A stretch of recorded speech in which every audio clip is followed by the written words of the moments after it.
Well, hey there again, third through sixth graders. Listen, we're going to bring a conclusion to our chapter book today. So we finish off with chapters 29 and 30. Chapters 27 and 28.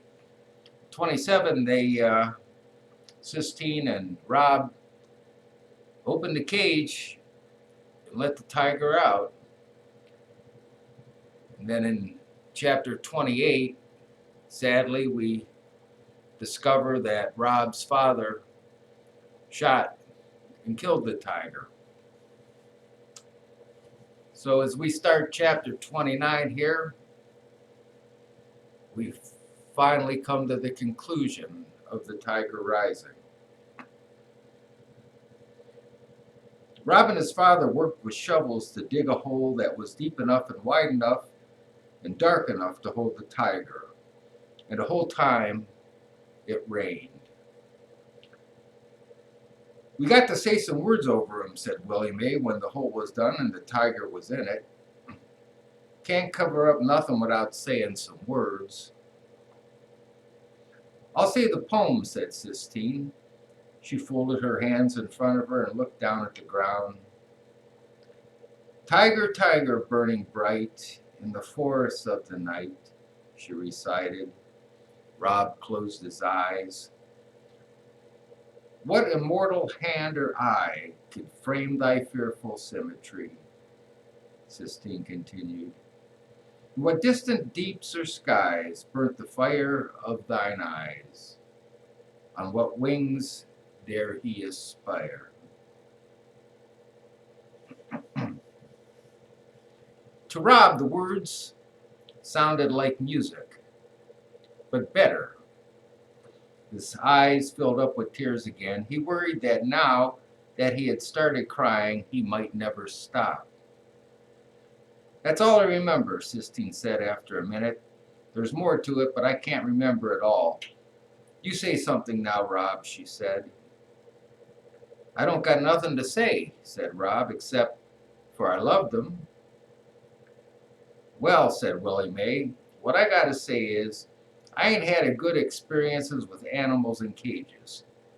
She reached into her dress pocket and took out the wooden bird and bent down and laid it on top of the tiger. That ain't nothing, she said to the tiger. Just a little bird to keep you company. She stepped back away from the grave. Rob's father cleared his throat. He hummed softly, and Rob thought he was going to sing, but instead he shook his head and said, I had to shoot him. I'm sorry, but I had to shoot him for Rob. Rob leaned into his father, and it felt for a minute like his father leaned back. Then Rob picked up his shovel and started covering the tiger with dirt. As he filled the grave, something danced and flickered on his arm. Rob stared at it, wondering what it was, and then he recognized it. It was the sun, showing up in time for another funeral. I'm sorry I made you do it, Sistine said to Rob when he was done. He wouldn't be dead if I hadn't made you do it. It's all right, Rob said. I ain't sorry about what I did. We can make a headstone for him, said Sistine, and we can bring flowers and put them on his grave, fresh ones every day. She slipped her hand into his. I didn't mean what I said before about you being a sissy, and I don't hate you. You're my best friend. The whole way back to the Kentucky Star, Rob held on to Sistine's hand. He marveled at what a small hand it was and how much comfort there was in holding it. And he marveled, too, at how different it felt inside, how much lighter, as if he had set something heavy down and walked away from it without bothering to look back. Chapter 30. That night, his father sang to Rob as he put the medicine on his legs. He sang the song about mining for gold, the one that he used to sing with Rob's mother. When he was done with the medicine and the song, he cleared his throat and said, Caroline loved that song. Me too, Rob told him. I like it too. His father stood up. You're going to have to tell Beauchamp that you was the one that let the tiger go. Yes, sir, said Rob. I'll tell him I was the one who shot him, but you got to admit to letting him go. Yes, sir, Rob said again. I might could lose my job over it, his father said. I know, Rob told him, but he wasn't afraid. He thought about Beauchamp's shaking hands. Beauchamp was a coward. He knew that now I thought I would tell him I could work for him to pay for what I'd done. You can offer him up some reasonable kind of solution, said his father, but it don't mean he'll go for it. There ain't no predicting Beauchamp other than to say he's gonna be mad. Rob nodded. And on Monday, his father continued, I aim to call that principal and tell him you're going back to school. I ain't messing around with taking you to more doctors. You're going back, and that's that. Yes, sir, said Rob. He didn't mind the thought of going back to school. School was where Sistine would be. His father cleared his throat. It's hard for me to talk about your mama. I would never have believed that I could miss somebody the way I miss her. Saying her name pains me. He bent his head and concentrated on putting the cap on the tube of medicine. But I'll say it for you, he said. I'll try to account for you.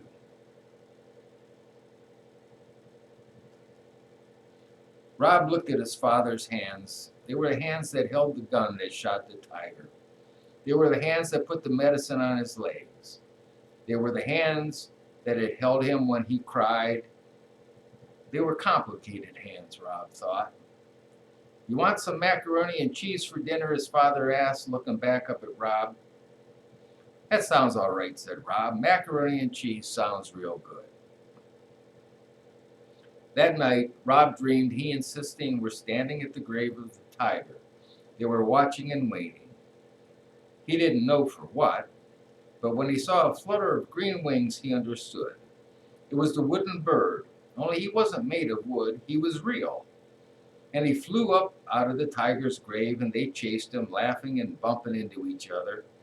They tried to catch him, but they couldn't. The bird flew higher and higher until he disappeared into the sky and looked just like the Sistine ceiling.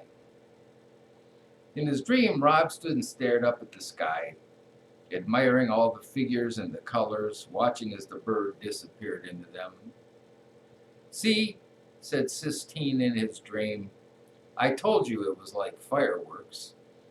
He woke up smiling, staring at the ceiling of the motel room. Guess what? His father called to him from outside. What, Rob? Said back. There ain't a cloud in the sky, said his father. That's what. Rob nodded. He lay in bed and watched the sun poke its way through his curtain. He thought about Sistine and the tiger he wanted to make for her. He thought about what kind of wood he could use and how big he would make the tiger.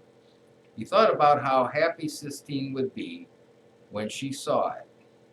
He lay in bed and considered a future, and outside his window, the tiny neon Kentucky star rose and fell and rose and fell, competing bravely with the light of the morning sun. Well, that ends the story by Kate Camilio, The Tiger Rising.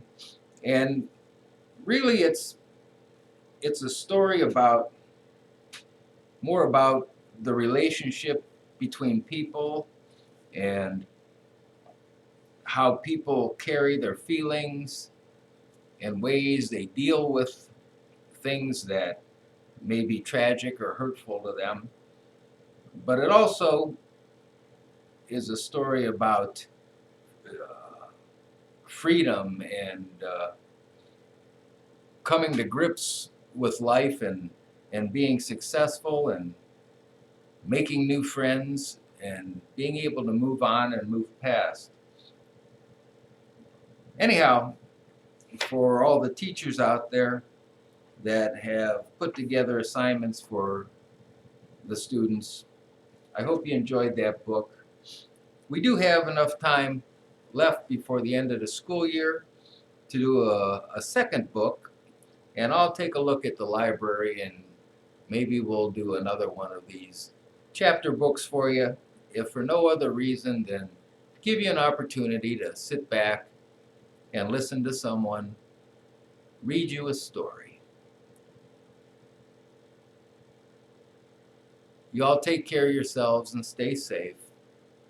Stay out of trouble and do something kind for somebody.